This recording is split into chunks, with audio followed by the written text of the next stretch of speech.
guy, George Hensley, and the lefty will get things started on lane number 11.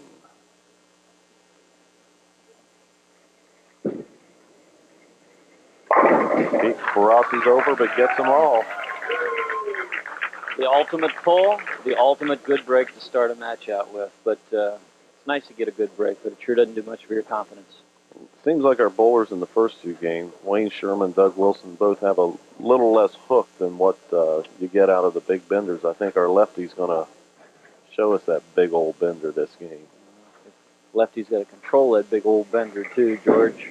Looks like another good shot. Absolutely. That man is doing it all right now. Shot after shot right in the pocket. He's consistently hitting his target, folks, and that's part of the game that we cannot overstress. In the day of the big, powerful ball, there is still room for accuracy and control. And Doug Wilson is showing us that accuracy and control with good, strong, heavy roll is the formula so far. He describes his style as the four-step approach. Uses a full fingertip ball. Nothing special. Didn't quite get the trip on the 4. 9 and a wiggle or 2. If you're available today when the show gets over, you can come down and visit the BPA booth at Sports Fest 1990. The hours are from noon until 6 today. Come on down and see us. Doug Wilson throwing the Cobra ball today. That's one of those balls that's designed to hook and hit hard. One of the new urethane balls again. Very, very rarely will we see plastic balls on the show, but there are conditions that you will see them, but today isn't one of them. George Hensley up here in the second, a 21-year-old accountant.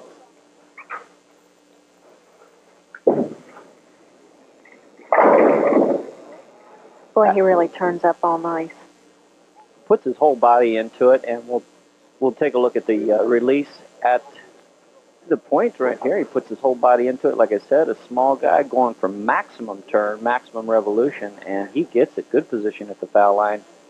Good hand position at the finish. That's how you generate the roll and revolution there, folks. And George bowls out of Delfair Lanes in Delhi, and of course that's where our champion comes from, Glenn Heath, who we're going to see in the next match.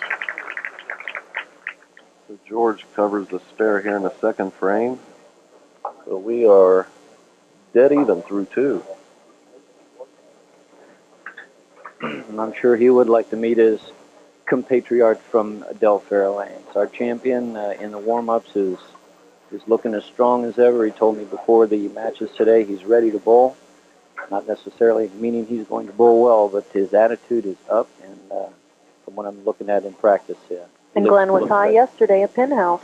So even if he should not win the championship today, he will be back in a couple weeks. That's right. George Hensley makes the adjustment there on the left lane. He crossed over the last time, but that was just right there.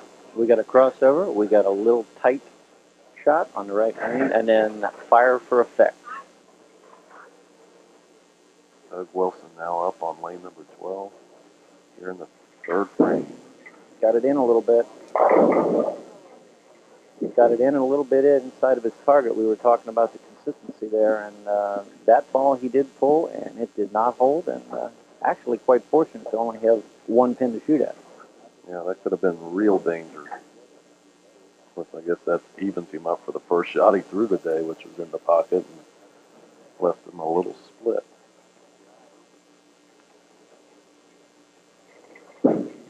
Look out, look out. Okay, it held going across lane. Among other people in the audience today, we have Bert White, who's the president of the BPA, Joe Minster, who writes all those fine articles.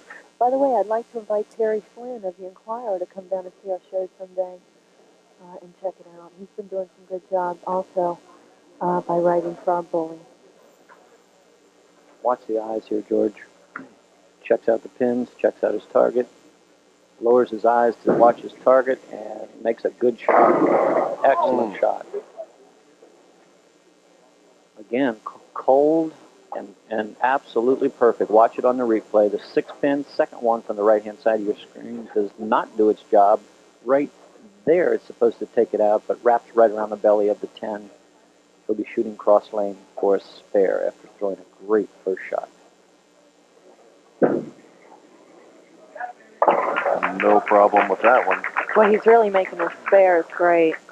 He's so cool. I mean, look, no signs of being nervous at all. That's great. This guy not looking too nervous early on either, and this is his first television appearance. George Hensley. As you said before, he's 21, Glenn Meese is 19, and Doug's only 27, so youth is prevailing here. I don't know if I like that. How well I know. Right, Going a little high on the right-hand lane, leaving a 6-pin, the right-hander's 4-pin, and that's caused by going just a little bit tight. Dave, you're going to have to get out there and hold up the end for us geezers, huh? Jeez, I tell you what. I've been riding this desk so long, I don't know what it would feel like anymore. George Hensley talking to himself there a little bit. I didn't know you did that at that age, 21 years old. Whatever works for you. That's right. Work for George Hensley here in the fourth. He's up by 2 pins after 4 frames, so another tight match. The first one was good and close. Right there in a brown sweater right over George's left shoulder is Sarge. That's the man keeping our times on miles per hour and such today. He's busy writing. Every time you look at him, he'll be writing something. There he goes again. He's keeping track of things. We're going to try to do a little study on speed control as well as target control. The slower you throw the ball, the more it's going to hook. The faster, further down the lane before. That was a great shot there. Boy, when he hits them, they go everywhere. And we're going to go someplace right now, but don't you go away. We'll be right back after this message from our sponsors.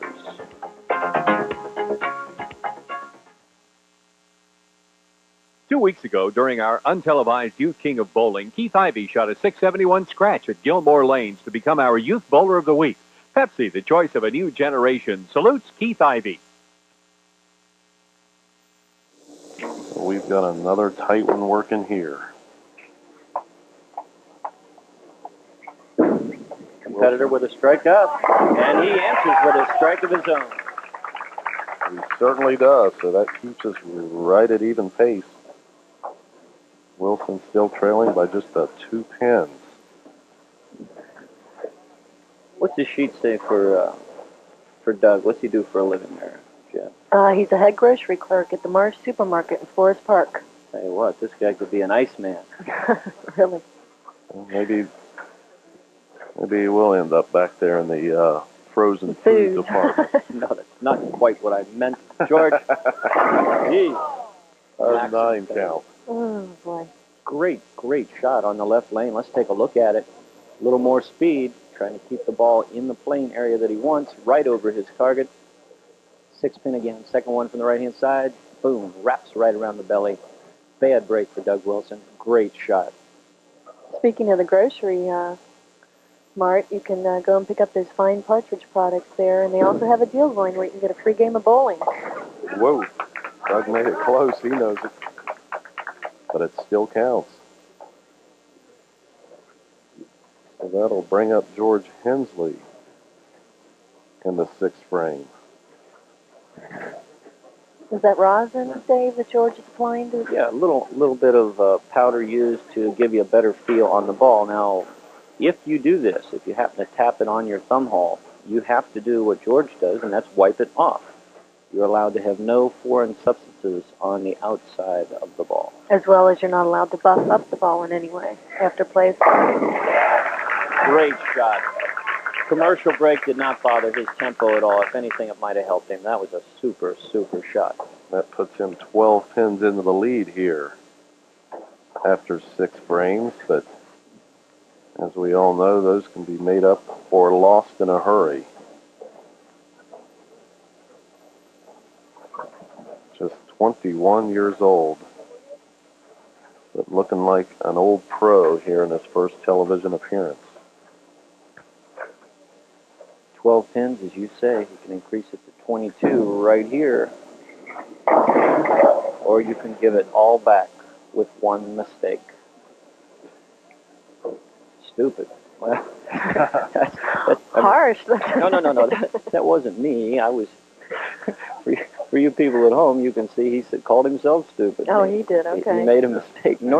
I was reading his lips, Jen. I do believe that's what he said. I'll back you on that one, David.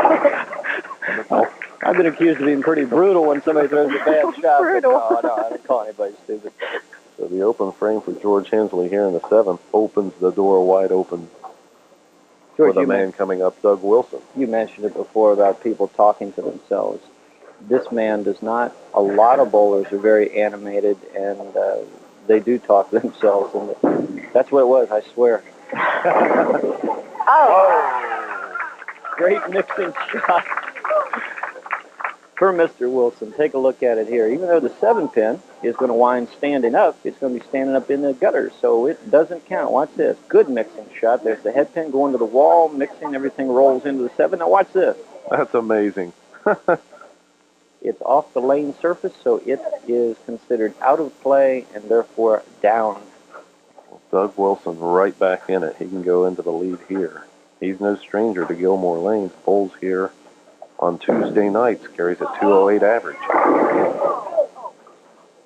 Throws a great shot again, Mike. I'm telling you, the worst shot this man has thrown, and it was only marginally bad. This, again, a bad break. The quick 8, we call it, the 4-7. Caused when the ball is just driving so hard through the pocket that it takes the 2-pin straight back instead of going down the line and hitting the 4. Doug really gets that ball long down the lane, and by that I mean it gets to about 40 feet before it even starts to turn over and hook in the pocket. Well, he holds the spare here in the 8th. So as we go to the scoreboard, you're going to see a tight match. Well, 3 pins didn't come too much tighter than that. Hensley with the chance to get the advantage of the strike working in the 8th frame actually could control his own destiny here. Striking off the page would really put the pressure on Mr. Wilson. Doesn't seem too worried about it, though. Well, I bet he's worried about it now. Great shot.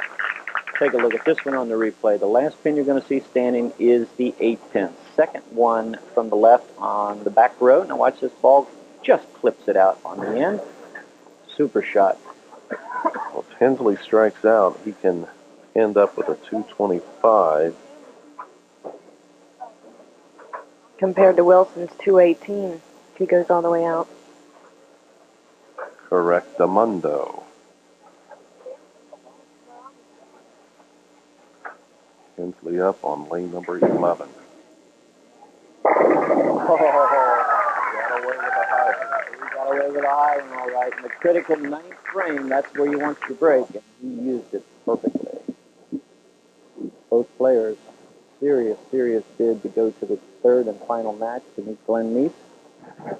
Doug Wilson, in the right-hand lane, needs to match that strike.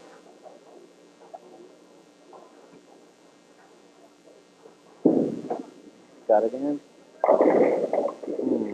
Got the ball inside of his target. He's trying to play right around that 2nd arrow or the 10th board or even into the 9 board area.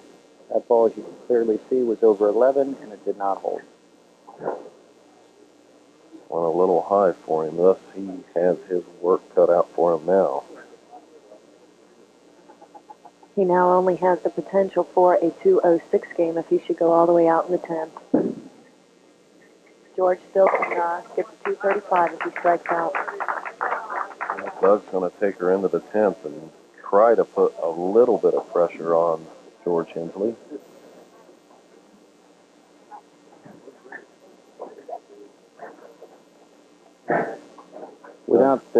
George, without doubling here, he cannot force Hensley to even mark. So just a good count would still win it for him. But Doug Hensley is in the driver's seat right now.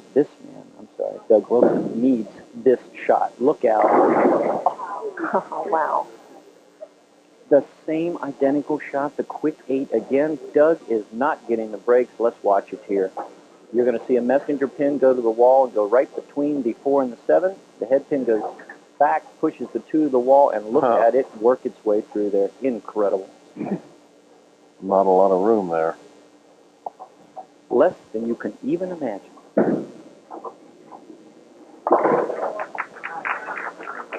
Well, that's about all she wrote. Is that all she wrote here? We can bring out the fat lady, can we not?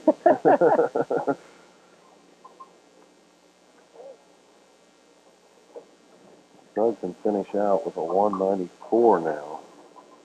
But the only thing he could hope for in this particular situation would be for Mr. Hensley to throw the big 5, which is the ultimate disaster for any bowler in the 10th frame. And I'll tell you, as a competitor, you do not want to be in a position to hope your opponent wins it for you. A 194 for Doug Wilson as he finishes out here in match number 2. George Hensley in the driver's seat here in the 10th. Looks like the man that's going to go on to meet our current king, Glenn Meese, who's waiting in the wings. He's going to need a decent count here. We're kind of looking at it a little more objectively instead of emotionally. Our statistician, Ron Millinor, Quickly figuring. His pencils are burning out of his. That's right, you can smell the wood. Right now, Mr. Hensley is thinking about one thing. He wants to smell some wood right on this shot. The 1-2 pocket is what he wants to seek out, and it is there. Oh. If you're going to win it, you might as well win it with some authority, and that ball was about as authoritative as you can get, and he knows it. Let's take a look at it here and watch his reaction at the end of this shot, guys. 1-2 pocket, did he fill it up? You bet. Stone, 8. Messenger off the wall, and yeah, he knows that he's going to go on to meet Glenn Meese in the championship match.